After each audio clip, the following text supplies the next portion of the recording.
Becky was the most beautiful girl in Agusi village. She was so beautiful that everyone around her used her as a reference for anything good. It was not for nothing that she was named Becky, an Igbo name that meant foreigner. Her skin shone like early morning sun even from afar. One could see that her body was as tender as freshly plucked tomatoes. Some people called her Tomato Juice. Becky was well-mannered because she was properly brought up. She was very much aware of her beauty, but she never allowed it to get into her head. She had a lot of respect for elders. She was therefore a hot cake in the marriage market. Men poured into her father's compound like tap water seeking her hand in marriage. Every man wanted to speedily pluck the ripe apple before another person eats it. But there was just one man she loved, and his name was Chima. Chima was a businessman and he lived in Asaba. By all standards, Chima was rich. He owned a fleet of cars and beautiful houses across the city. "I love him," Becky said to her parents one day when Chima came to see them. "I want to marry him," she said with resolution in her tone. She was just 18 and her parents were scared she was too young for marriage or even to understand what love means. At that time, Chima was 45 and he was previously married, just as his wife died from breast cancer 3 years before. He already had a daughter from his late wife, Adanna. For all these reasons, Becky's parents were convinced Chima would take care of her as if she was his own child, so they allowed the marriage to go on. That was 5 years ago. Chima, who was now 50, has proved to be a very good husband to Becky. He was caring, loving, and totally faithful to her. Becky had everything money could buy. She was pampered like an egg. But there was just one problem. She was not able to conceive since she got married to Chima 5 years ago. She had clocked 23, and this meant she still had youthful age by her side. But an unbearable pressure mounted from Chima's mother, who insisted she wanted grandchildren. The woman's pressure and abusive words were silently killing Becky, and even though she still looked beautiful and charming, she was dying from the inside. "I'm afraid I may collapse and die one day," Becky said to her friend Adako when she went to visit her one Sunday evening. Adako was a single mother who lived next door. "Do you know that Chima's mother is coming to visit us from the village today, and I'm afraid of that woman. In fact, she's bringing a new wife for her son. Though Chima has told me he won't accept or touch the girl, but Ada, I'm scared. I don't know what to do. Is this how my marriage will end?" Becky asked her friend with hot, painful tears in her eyes. "Why are you always the cry type?" Adako asked Becky with a motherly voice. Adako was 35 and therefore more experienced with matters of the heart. "I wanted to ask you, Becky," Adako continued after taking a bite from the apple she was eating. The sound of her mouth punctuated what she was saying. "I want to ask you, apart from crying, what else have you done about your childlessness? Your mother-in-law is moving pium in search of a new wife for your husband. You, what have you done?" said Adako. "I've gone to countless hospitals and doctors keep telling me everything is okay with me," Becky said. She removed a white handkerchief from her handbag and wiped her tears. "Have you tried another man?" Adako asked. The question sounded like a bombshell to Becky's ears. "What?" Becky wanted to be sure she heard clearly. "I mean, have you slept with another man apart from Chima? Have you gone out to try another man?" Adako sounded very clear right now, and she was very serious with what Becky thought was a bizarre suggestion.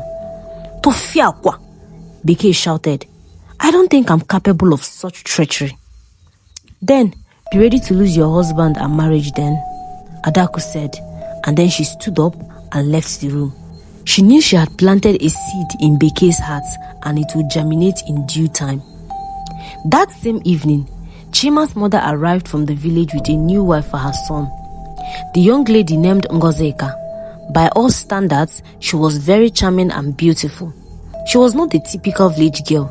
She was seductively dressed and all her curves showed. Her presence made Becky feel very intimidated and threatened. She was deeply hot. Matters got worse for Becky when Ngozika went straight to her matrimonial room and dropped her bag. Chima offered no resistance. In fact, he fell for Ngozika as soon as he set his eyes on her. Only few men could resist the presence of a beautiful woman offered to them on a platter of gold. That same night, Becky moved her things out of the matrimonial room as she wasn't prepared for the shame. She was the one who hadn't born a child after 5 years, so she felt ashamed and obligated to give way to another woman. She occupied the room downstairs. She was very lonely that night and cried her eyes out. Then she remembered the question Adago, her friend, had asked her earlier in the evening. She decided to do something about it, and she paid the gate man an emergency visit that night. Becky did not want Ngozika to get pregnant before her. She wanted to prove that she was indeed a fertile and a proper woman. If the gate man can make me pregnant, then so be it, Becky said as she came out of her room and quietly entered the gate man's room. Exactly 1 month after Becky started sleeping with the gate man, she missed her period. At first, she doubted it was pregnancy, but she brought a pregnancy test strip and dipped it in her urine and it came out positive. To be double sure, Becky went to the hospital and carried out a blood test, and it showed that indeed she had been put in the family way. Of course, Becky had been very wise within the period she started sleeping with the gate man. She occasionally lured Chima, her husband, into her room and he slept with her too. That way, there was no suspicion about who was responsible for the pregnancy, at least from Chima's side. With joy in her heart, she presented the pregnancy test to Chima one Sunday evening. "Are you sure about this?" Chima asked as he snatched the white envelope from Becky. He was panting like a dog that had pursued an antelope. "Just open the envelope. How can I joke about pregnancy?" Becky said with a charming laughter on her face. "God, I'm so excited. I've waited for this good news for many years. Finally, it is here," Chima said as he tore the envelope. He nearly tore the test results too out of excitement. Ngozika was present in the room when Becky broke the news of her pregnancy. In fact, she made sure Ngozika heard her loud and clear. "I feel on top of the world. I feel like a queen," Becky said as Chima hugged her tightly more than ever before. "God has wiped all our tears. After many years of waiting, my God," Chima said excitedly, went to the fridge and brought out a bottle of red wine to celebrate the moment. The scene and whole celebration was very painful for Ngozika, so she stood up and left the room with a heavy heart. "What is wrong with me? Why did Becky get pregnant before me? She couldn't get pregnant after 5 years, but got pregnant just within this month that I'm here," Ngozika asked herself as she got to the balcony, where she sat down and nursed her pain. She felt so hot that it took her several hours to stop crying. She had felt she would get pregnant the very first month of her arrival, so that Becky would be chased out completely from the house. But things were going differently. Now that Becky is pregnant, Ngozika knew her position in Chima's house and heart was greatly under threat. She was indeed a very smart lady. She was not entirely convinced that Becky's pregnancy was true, so she decided to clear her doubts. That night, after Chima finished making love to her, she collected his semen and cocked it in a white bottle and kept it in her fridge. Chima was not aware of this, as she did it very secretly. Very early the next morning, she took the bottle to the hospital laboratory and demanded for a seminal analysis. She was apprehensive as she sat in the doctor's office waiting for the results to arrive. Even though there was an air conditioner in the office, she was sweating profusely and her heart was beating very fast. Soon, the result of the analysis arrived and the lab scientist handed it over to the doctor. "What does the result say? Tell me at once," Ngozika said. Her voice was shaking as if she was drunk. "Your husband is impotent. He has a low sperm count and he can't get anyone pregnant," the doctor declared. The words fell on Ngozika's ears like sharp pieces of shrapnel. "I knew it!" Ngozika shouted on top of her voice. She jumped out of her seat and snatched the test results from the doctor and disappeared from the office with the speed of light. "I knew she got pregnant outside. That witch called Becky. Now I have proof for the truth. I will show her the stuff I'm made of." she vowed as she jumped into her car and started driving home with speed. Ngozika entered Chima's compound with speed like a group of military men coming to make an arrest. The sound of her tires and brakes ran through the entire compound.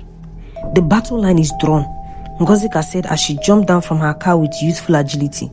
She unzipped her bag and brought out the test result and held it like a weapon as she stepped into the house. Tell me who got you pregnant, and don't even dare to lie to me because I already know the truth, Ngozika asked Becky. She was steaming like a boiling pot of water. Her face was strong and tight like a soldier on a special duty. Ngozika had confronted Becky when she was taking a breeze at the balcony. The question took Becky by surprise, but she refused to be intimidated. After all, she was the first wife and by tradition, Ngozika owed her respect. It's your father that got me pregnant. See this akuna pointing accusing fingers. Becky fired back after much calculation. Look who is calling me akuna. You that got pregnant by another man and you are still under your husband's roof. I have proof and I'm going to expose your adultery, Ngozika said. Both women were now shouting. What proof do you have?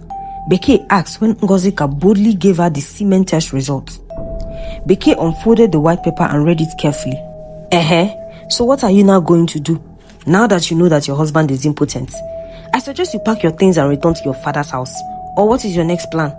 Becky asked Ngozika. There was no atom of fear in Becky's voice and that was disappointment to Ngozika. Are you going to walk up to Chima and tell him that he is impotent? You and I know you can't try that because that will be the shortest route to your father's house. Becky was not giving in to fear at all. Ngozika knew Becky was right. It would be a suicide mission to disgrace Chima by confronting him directly with the certificate of impotency. She may be sent out of the house. It would have been a different thing if Chima did the test himself, but she practically stole his semen to do it. Ngozika was defeated on this one. There has to be another way of tackling this, she said to herself after she stormed out of Becky's presence in shame. She started looking for another opportunity. That evening, a perfect opportunity presented itself to Ngozika and she exploited it to the fullest. Since Ngozika arrived at Chima's house, she and Becky took turns to cook and serve the household. Whoever cooked also served the gateman and all other domestic staff. That very day, it was Ngozika's turn to cook and everyone knew that she cooks late. So around 9 p.m., Ngozika finished cooking and was taking food to the gateman, and that was when she caught Becky sleeping with the gateman. After getting pregnant, Becky didn't actually stop sneaking into the gateman's room because the man was actually very good at what he does. Ew, Chimo! Ngozika shouted when she saw the ugly sight. They did not lock the door and that was a great mistake.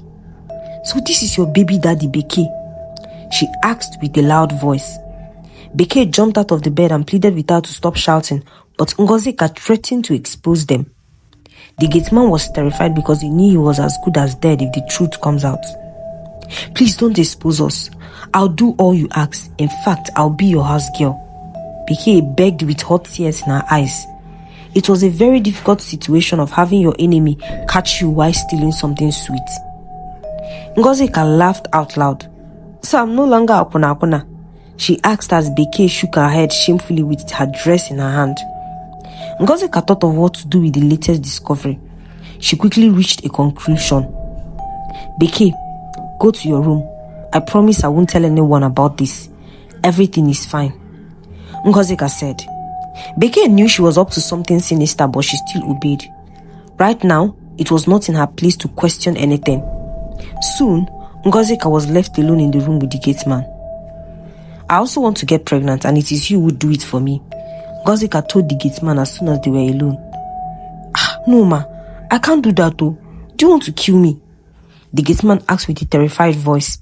He was unable to face Ngozika as he fixed his eyes on the door. If you can't do it, then be ready to explain to Ogachema tomorrow why you slept with his wife and how she got pregnant, Ngozika threatened as she made to leave the room. No ma, sorry ma, okay ma, I'll do it ma. Please don't tell Ogachema, he will kill me, the gateman pleaded. His voice was shaking with fear.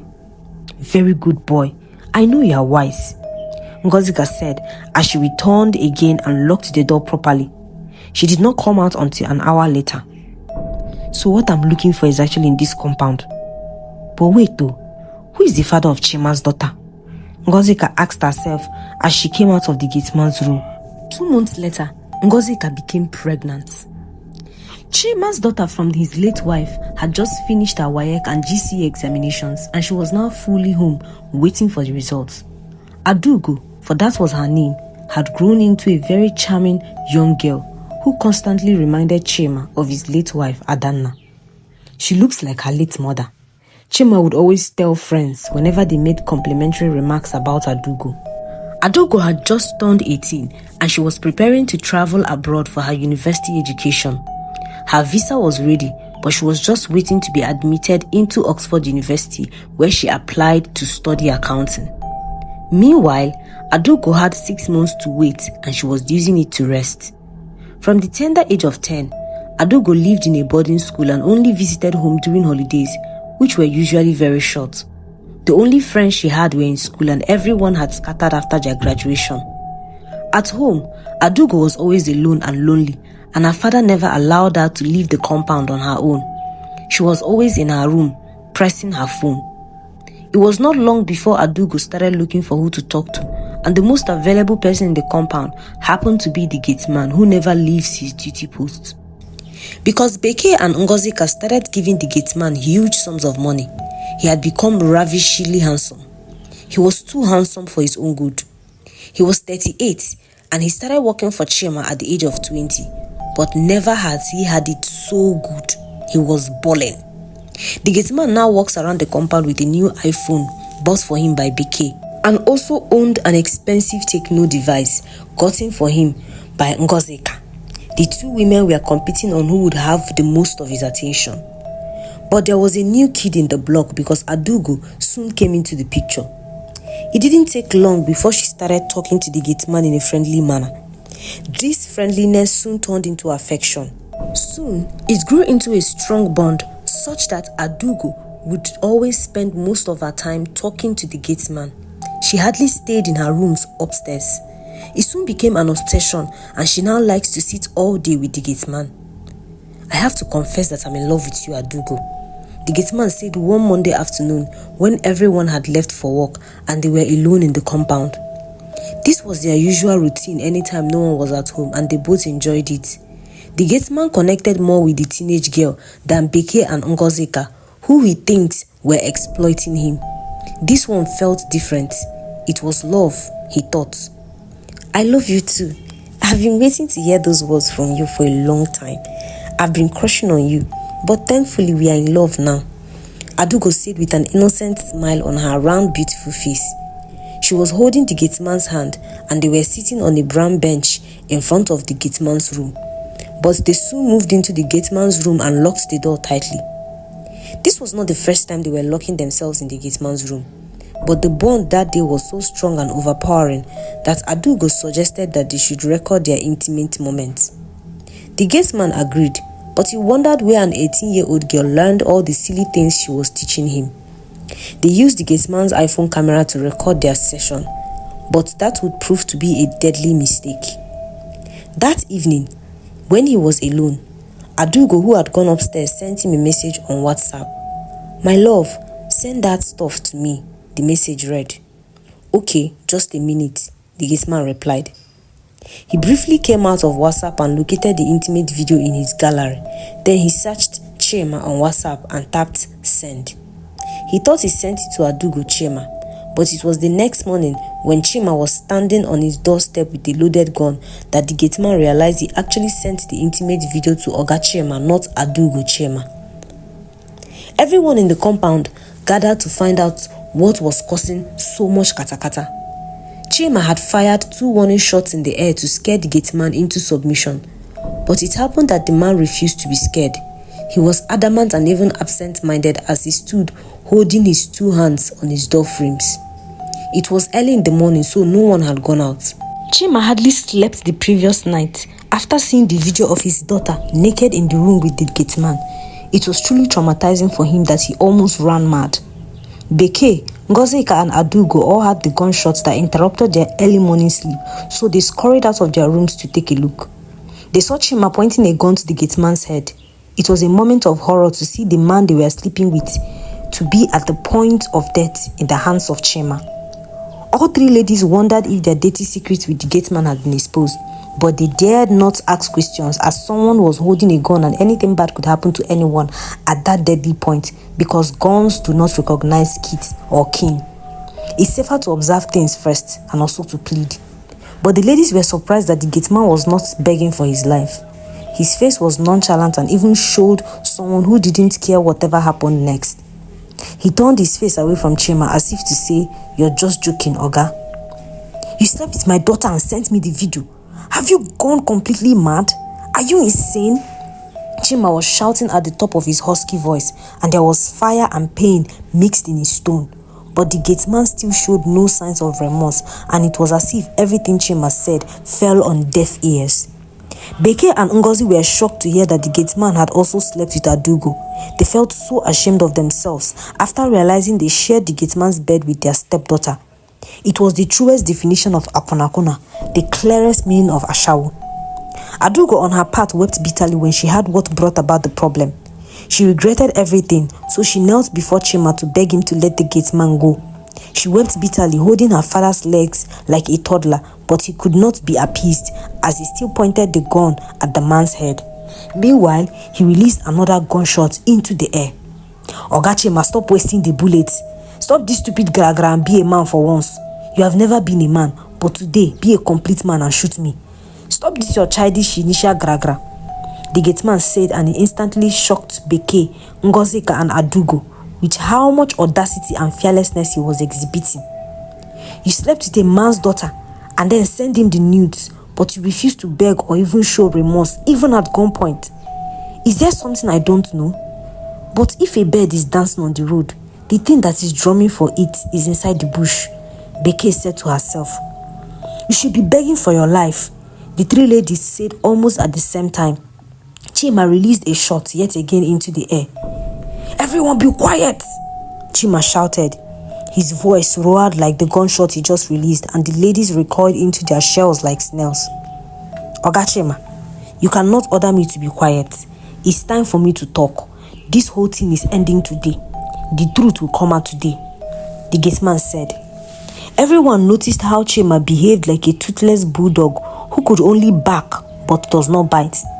He wanted to act, but it was as if something was dragging him back. A man is always careful while trying to kill a fly that perched on his scrotum. "It is time for me to open up. You can beat a child, but you cannot stop him from crying," the gateman said again as he used his left hand to push the gun away from his head. Chima did not resist as the gateman stepped out in the open compound and sat on his brown wooden bench like a man who wanted to address his household. "This whole thing will end today. The secret of many years will come out," said the gateman. He had effectively taken charge of the situation and was now in control. Though Chima still had the gun in his hand, he had been disarmed mentally by the gateman who showed no atom of fear as he had expected. Becky and Ngozika became very scared when the gateman started speaking of opening up secrets. They both cast knowing glances at each other as if to say, "We are dead today. I've kept this for a long time, but I will open up today since it has become as if I'm the devil in this compound." The gateman's voice was firm and resolute, like someone who had rehearsed his script very well. Chima knew where the gateman was going, but it did not stop him from talking, so he remained calm and collected. 18 years ago, Oga, you hired me to get your late wife Adanna pregnant," the gateman started. His voice was like a bomb that just exploded and released sharp nails into Adugo, Becky and Ngozika's ears. "I'm sure you are aware that he's impotent. He did not want people to know about this, so he hired me to help make babies for him. I was to be paid 5 million naira per child. It was his agreement with his late wife, who also knew he was impotent. Unfortunately, I was only able to give Ogachema one child before Adanna died," the gateman continued. Becky and Ngozika cast knowing glances at each other. Of course, Adugo heard clearly what the gateman said, so she realized she had been sleeping with her own father. She ran off into her room and locked the door tightly. "So you decided to sleep with the same daughter you gave me, you pervert?" Chima asked the gateman, pointing the gun at him again. This time, he might shoot him because his heart was pounding faster than usual. Oga Chima, I slept with your daughter. Sorry, my daughter, as revenge. To hurt you because you refused to pay me the agreed amount till today. Instead, you kept me as your gate man and refused to allow me go for fear of your secrets coming out. You wasted my life. Look at me. I'm 38 with no wife, no family. You refused to pay me my 5 million naira. All I get is empty promises for 18 years. The gate man cried as he spoke. His tears touched Becky and Ngozika. And for your information, I have also slept with Becky and Ngozika and got them pregnant. I know you know their pregnancies are not yours, but what you don't know is how I used touch and follow to lure them to my bed, said the gate man. He started laughing in a mocking way as he looked in the direction where Becky and Ngozika stood. The two ladies were shocked beyond words because they thought they were the ones who manipulated the gate man. But he was there saying it was the other way around, that he used charms on them. Chima couldn't take it anymore. It was hard being ridiculed with impotence in the presence of his wife by a fellow man who was eating his wives like puff puff. He had to do something to show his wives that he was the man, so he pulled the trigger and hit the gate man's left leg. He groaned in pain as blood gushed like tap water. "Let me finish before you kill me," the gate man said. He was not actually pleading as he was still laughing out loud. The laughter was to mock Chima, but it was mixed with pain induced by the gunshot wound. "I'm also HIV positive. I've infected your 2 wives and your daughter with it. I'm sure you have it now," said the gate man.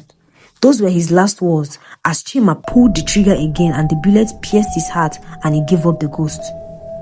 Becky and Ngozika saw what happened, so they ran towards the compound gate in a bid to disappear, but it was too late when Chima turned and shot them dead. "Dead body go surplus. No ear will hear that I'm impotent. The shame is too much," Chima said as he ran upstairs to check on Adugo. If there was anyone he cared for, it was Adugo. He loved her passionately and always secretly wished she was his real daughter. When he got upstairs, her room was tightly locked, so he kicked it open with his legs. What greeted Chima was Adugo's dead body. There was an empty bottle of sniper in her left hand, and on her right hand, a suicide note. "I'm sorry, everyone. The shame was too much for me to take. I hope I will find peace with God. To my dad, Chima, I thank you for ruining my life. I regret knowing you as a father. To the gate man, who I later realized is my real father, I thank you for making me feel loved, even if it was inappropriate for us to sleep with each other." The note read. Chima cried with a loud voice after reading Adugo's suicide note. It was as if the tears coming out from his eyes were mixed with blood. He pointed his gun to his head and shot himself. Chima's dead body lay on that of Adugo, and that was how a whole family was wiped out in a day because of a man who wanted to cover up his shortcomings and have children through inappropriate means.